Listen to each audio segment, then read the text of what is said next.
right, people, it is Fire Call here this morning on Power 2.1 FM. And of course, this way we're joined by members of the Trinidad and Tobago Fire Service. Of course, Leo Ramkissoon is here, and we want to welcome him as always. Good morning, sir. Yes, good morning, Sir Charles. Good morning to all your listeners, your viewers, locally, regionally, internationally, all the fire officers out there. I also have my comrade here, Keon Guy, Assistant Secretary. He is here. Good morning, Trinidad and Tobago. Good morning, Sir Charles. Good morning to you, sir. Yeah, man. But Sir Charles, I kind of missed the intro song. Yeah. But I know, like we still have an effects from yesterday. The aftershock still affecting. Just working. I don't know if you felt it a while ago. I did. Just a while ago. Yeah, just around right? 1929, somewhere around this zone. And based on the seismologists and their advice is that we will experience a lot more. In fact, there are hundreds and hundreds of aftershocks that sometimes aren't even felt. Some, however, would be felt. So that the public is reminded, as fire officers, we always feel that sense of responsibility to advise the public to practice safety and be prepared for these eventualities. And let me start off the program on that note. I want to put out some safety tips because it is part of the function of fire officers and by extension the Fire Service Association who represents fire officers. Right. We take that opportunity to put out some safety tips. But so just before you go to the safety tips, just to get a sense from you all as to what it was like yesterday. I don't know if any of you all were on duty or getting reports from the different fire stations and heads. What was it like for the Trinidad and Tobago Fire Service yesterday? Reactions from the public? Do you guys have to go out to anything immediate? What was it like for you guys? Well, the reaction from the public, as expected, would be a sort of shock. Most of the population wouldn't have been expecting. Nobody could predict when the earthquake would hit. And but of course, fire officers are trained and are put in a state of mind where we have to be ready at all times for all these types of eventualities. So the fire officers at the various stations immediately began putting things in place for if they would be required to respond. We did surveys, we were out on the streets, we were looking, we were monitoring what was happening. We saw some damages occurring to some buildings and so on. There were some effects to the infrastructure around Trinidad and Tobago. The public was affected, but we are still thankful to the Almighty that the damages and the effects of the earthquake yesterday wasn't as deadly or as destructive as it could have been. So that fire service, yes, we had, in fact, Sir Charles, we have parts of our own stations that felt we also were affected by it. Yeah, we were affected. Pieces of the station at Ryson Road in particular, pieces fell. And officers had a level of danger to deal with at home as well in the station. Right. But nonetheless, our mandate is for the public, and we were in a state of readiness in that regard. And I'm glad to know that, because even in looking around at some of the videos that started circulating, I would see the attendants outside there. So they went out to make sure that that things were okay with people, and that was fantastic. Yes, and that is part of what we want to discuss today. What we want to discuss today is the role of the fire service as it relates to other emergency response or disaster responding agencies, and how the fire service is, the current state of the fire service in that regard. But before we go there, let me just put out some tips in the event of a earthquake. Right? Firstly, we want to tell the public, let's think. Let's take some time and reflect. Let's use this occurrence yesterday and even a little while ago as a wake-up call so that we start to plan. we must make a plan. That is the first thing. Let's make a plan to be prepared. Plan safety measures to avoid injury. Check your building that you're occupying, whether it's your home or your workspace. Check for the strength of the building and ensure that you're aware of the places in your building where you could find safety in the event of an earthquake. Of course, if you have time and you have access to get out and go into an open space, an open field or so, that is recommended. It is always better to go out there and veer as far away from anything that could fall on you, because things tend to fall and come loose and so on, and that is what is really the dangerous occurrence in an earthquake. So you should know your surroundings and confirm the strength of your surroundings. Always be ready to extinguish a fire. Always be ready to in the event fires do occur. You would have seen some of the videos on social media where you saw electricity sparking up and so on. That tends to happen in earthquakes, and therefore fires do occur. And you should be ready and in a state of readiness to extinguish a fire when it occurs. That means you need to have an extinguisher wherever you're occupying, whether it's home or workplace. You need to have access to some type of extinguishing media to be prepared in the event of a fire. You should also put fire prevention and fire detection measures in place. So you would have sprinkler systems, you would have a fire detection system, so that all these things come in very, very critical in these instances. Discuss with your family, discuss with your colleagues in the workplace, discuss a plan, discuss how you would deal with such an issue, and have the plan in readiness, and everyone working as a team and prepared as a team.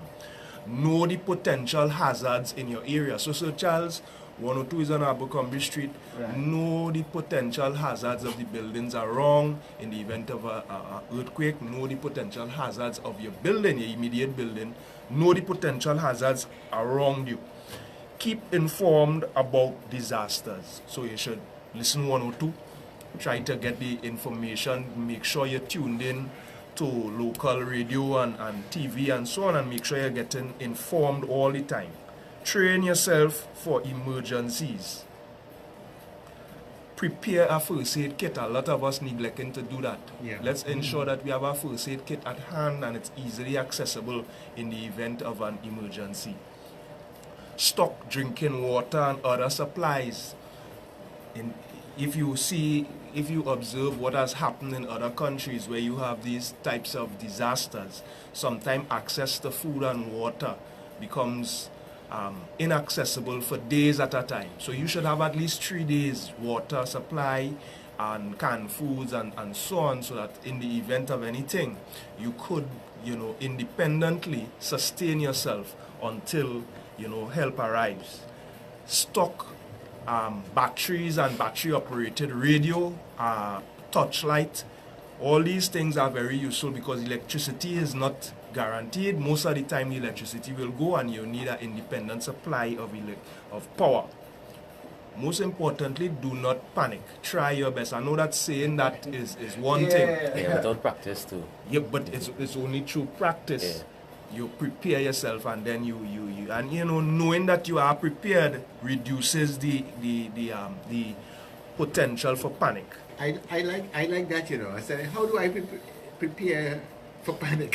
How do I go about doing that? Yeah. Well, it's a state of mind, right? Correct. Training prepares you for that. So training and preparedness. Yeah. So Charles, if you were in a situation now where an earthquake was to happen, and I don't know where I have to go, but you had the knowledge where you have to go and exactly what you have to do, right, you would tend to be in a more calm state than me. Right. And that is because you are prepared. You have thought about it. You know the plan in your mind, what you will do in a situation, so that reduces the potential for panic.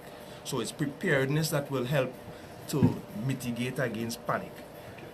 Another very important point is that we ought to know, wherever in Trinidad and Tobago we are, we ought to know where the emergency shelters are in your local area. That's a major thing. A lot of persons, don't have an idea you know, and especially along the East-West corridor, where the emergency centers are. You know, in places like Mayaro, I think people tend to know. Yeah, But but- along the East-West corridor, people really don't know. Well, I know Where they- ODPM and through the Regional Corporation Disaster Preparedness Unit, they would have done a good job of identifying most of the shelters in the different communities, and most of them tend to be more recently built schools Right. or the community centers. So people, if you know you're in the area, look around at the community center, observe, look to see if that one is earmarked as a shelter. And that will not just only be for earthquakes, but other emergencies as other well. disasters Yeah. and so on. But, comrade, I want to also highlight. I listened to the minister intently this morning on an interview he did on one of the TV stations, and he clearly identified that there is a serious communication gap, and he specifically referred to information and bringing awareness to the public about the shelters and so on. And hence the reason why I made sure and included that point, because although I agree with you that the ODPM and other agencies have done a good job in terms of identifying, you know, the shelters and so on, I think that a lot more could be done in terms of bridging the Yeah. gap to Of bring course, of awareness. course. And you see, it's not only the responsibility of the authorities to bring awareness to you, to us. We, as members of the public, has a responsibility to ourselves to ensure that we go out there and get the information and be in a state of readiness. Yeah. Right? So having said that and having gone through that, Sir Charles, I want to start to deal with the substantive issue, which is what is the role of the fire service in relation to other emergency response agencies in response to natural disasters and so on. And firstly, let me start off once again, setting the backdrop, setting the what will really be the foundation of the discussion, which is the purpose of the Trinidad and Tobago Fire Service, which is set out in the Fire Service Act. The purpose of the Trinidad and Tobago Fire Service is to save and protect life or property from damage or destruction by fire or other hazards, whether fire related or not. So a lot of people have the opinion that it's fire service, so that we take it for granted and think that the fire service are only responsible to respond to fires. But really and truly, we are responsible to respond to all emergencies, whether fire related or not. Once the life and property becomes under threat to damage or destruction, we are responsible to respond. The second thing is that we are responsible to provide and advise upon preventative measures against the occurrence of such damage or destruction. And so, Charles, that is that second point in the Act, which identifies the purpose of the fire service, is where I want to really drill down on. Because, again, it leads me back to what I just said with respect to the shelters. It leads me back to a sense of preparedness and prevention as opposed to a response to after. Yeah. Okay? So those are two of the areas. The other area is to render humanitarian service, of course, where required, and to conduct investigations for the origins of fire and other hazards requiring the services of the fire service.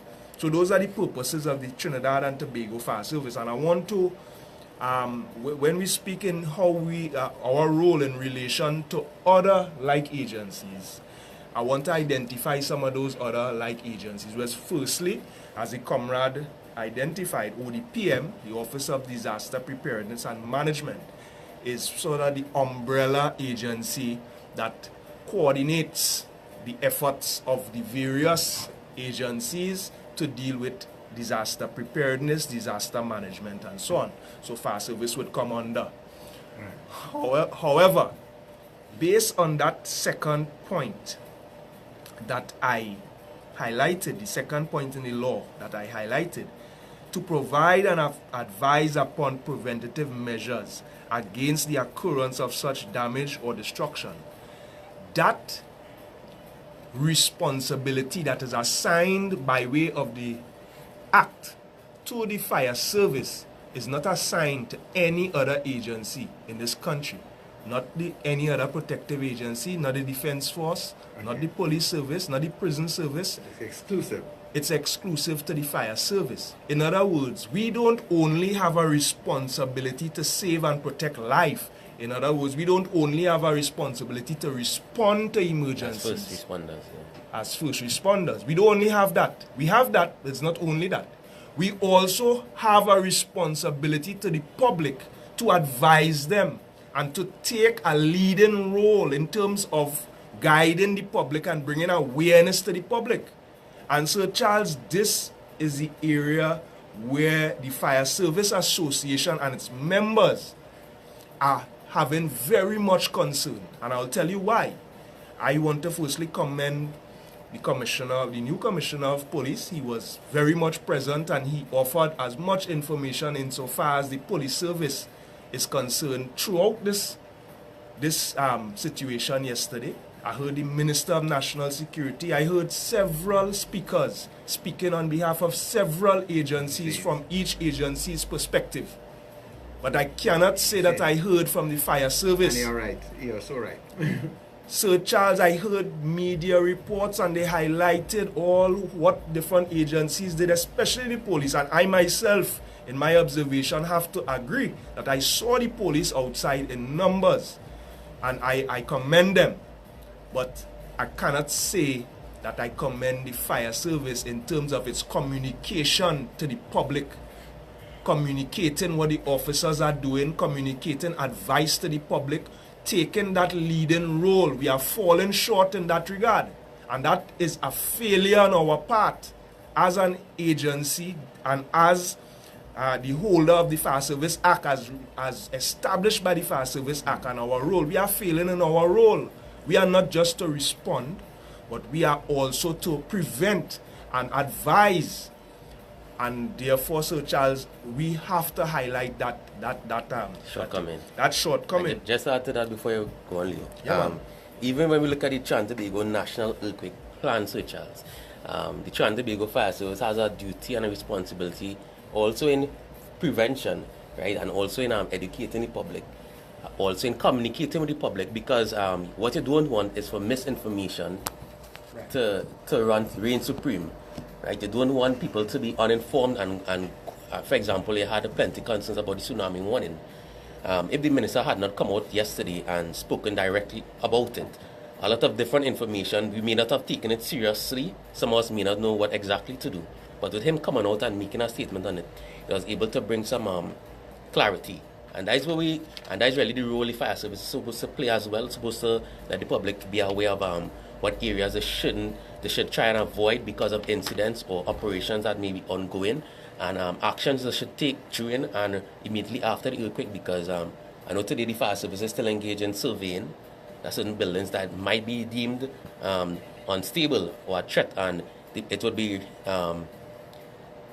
good that the fire service could also let the public know what areas to avoid in that regard. Yeah. Correct. So Charles, again, let me state, and I want the listenership to understand clearly where we are going with this. What we are doing is really calling on the state, calling on the leadership of the fire service as well as an extension of the state to fulfill its role and to not lose its way. Let me explain. We believe that the fire service has lost its way and is slowly losing its purpose and its mandate. Right? We seem to think that all we need to do is respond and we put our best foot forward, but the reality is that we are losing touch with what we were created for as an organization.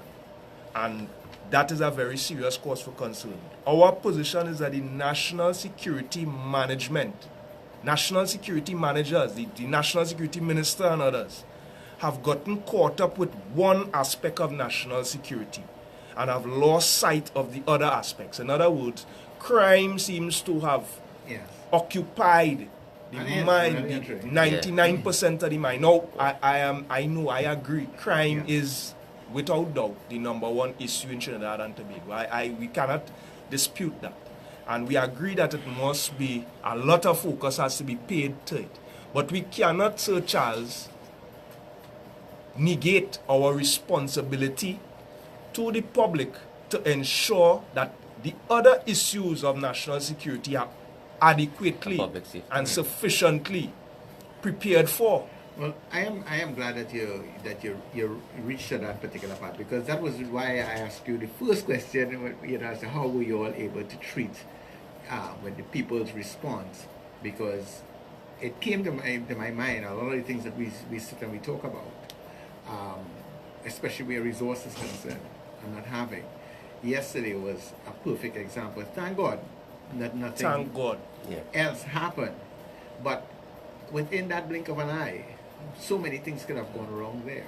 That's why I summed up my response to Right. your question with thanking God, Sir Charles, because the reality is that we are grateful that the earthquake didn't do as much damage as could have been done. But Sir Charles, had it been a magnitude a little bit more Yeah.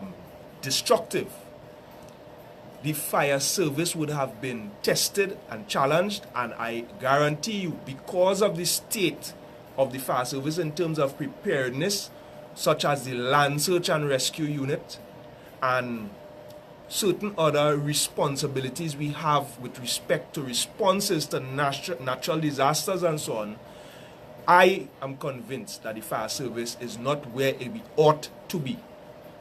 I'm not knocking anybody, I'm not knocking any Yeah. agency, I'm just stating the facts. We are officers in the service, we are representatives, we were elected among our peers to represent them. We are not here to try to push any agenda other than ensuring that the population receives the best possible service, and we maintain a level of professionalism. That's the only way we could go home at night and know that we are actual professionals that are serving the public, and we could, that's what we aim for. And we are not comfortable with the situation as it is, Sir Charles. The results of the state losing or getting caught up in other things and not paying enough attention to the fire, to the other aspects of national security, is that they lose touch with the agencies tailored for national securities outside of crime and the justice system. So they're paying attention only to crime and the justice system, but they cannot account for the fire service, Sir Charles. I challenge any minister over the last few ministers to truly come and give an account for the fire service in any comparable way that they could account for any other agencies that deal with justice and crime. And I guarantee you they will fail miserably. It's easy for them to pick up a phone and call the PS or call the head of the department, the chief officer, and get a quick report and present some stats and so on. Right. But Sir Charles, on a day-to-day basis, the ministers are not paying attention to the fire service. Sir Charles, when this government came into office, I as the head of my association was promised that we would be afforded a line of communication with our line minister when issues arise. The last Minister of National Security cut that line clean after probably the first 6 months. And we had no communication with him. And we have a new minister. We have called here on 2 occasions. We have called for the minister's communication.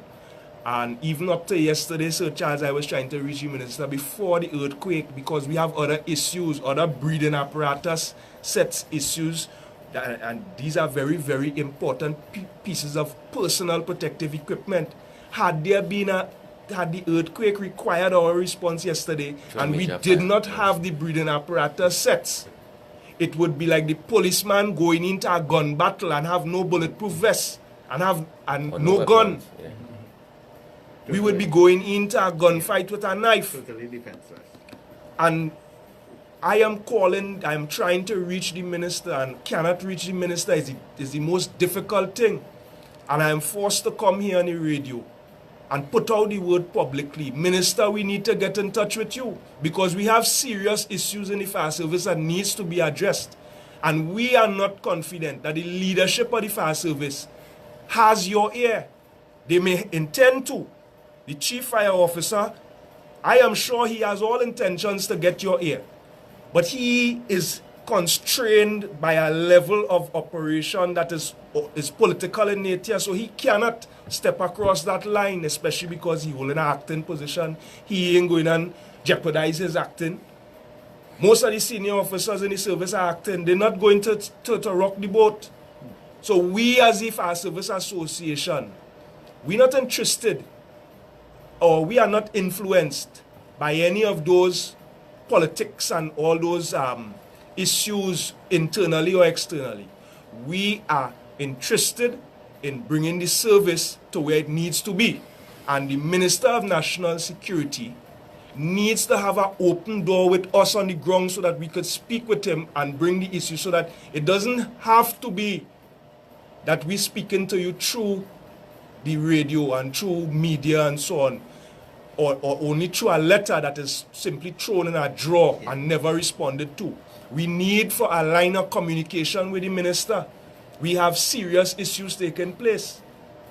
So Sir Charles, I know the time really short. I don't know if you had opened the lines. Yeah, we could try and probably get in one or two quick calls. Yes, people, and I want the public to assist us. I want the public to assist us and join with us in the call for Minister Stuart Young to respond to us. Because it's all in the interest of delivering proper service to the public. If we don't have good station conditions and we have an earthquake, where the fire officers know the equipment is damaged, or fire officers themselves are injured, how then are we able to respond in an emergency? When there's a hurricane or a roof is lost, correct, our vehicles are leaking, when there's an earthquake and we have tiles and other parts of the buildings collapsing, how is the fire service going to respond? Our resources, our appliances that we have will then be damaged. Correct. And we'll be unable to provide the service that we have to for the public in the time that they need it the most. And that is our concern. I have to call on the Minister of Labour and all, because she and all, Minister Baptiste would have promised us, Baptiste Primus would have promised us that she would take it as her responsibility if we experience difficulty in reaching the minister, that she would have taken that responsibility to ensure that we think. And we are again calling on the Minister of Labour to ensure that we get the ear of the Minister of National Security, because we have serious concerns that not only affect officers, they affect the public directly. So we need a line of communication as the representative body of fire officers to bring the information and have discussion with the minister to resolve those issues, Sir Charles. We need some communication taking place, and that is not happening. All we're hearing is that the minister intends to meet with us and he wants to meet with us, but nothing is happening. Yeah, and now is the time, and that is not good enough. We need to, if yesterday didn't teach us anything, it should teach us that we need to be prepared. One of my callers this morning made that point strongly. So, if something should happen, how are we going to respond if we have something major happening? Thank God I said nothing major did happen, but it is a sad reality as to where we are. Gentlemen, we gotta go. But Sir Charles, let me just close by saying, we are, as a fire service, the emergency response agency in Trinidad and Tobago established through the law, and we need the powers that be to remind themselves of that and to understand that we are the agency that are supposed to respond to natural disasters, that have a major role, and they are neglecting us. You are hearing it through the media, you are hearing their utterances. They have completely left out the fire service, and therefore we need the Minister of National Security to resolve this problem and ensure that the fire service is given a fair opportunity to represent itself and to really play its role, and not wait till after a disaster then to realize that the fire service is not prepared and we have failed and the population suffers as a result. So Minister Young, we need you please contact the Fire Service Association as soon as possible. Gentlemen, thanks much.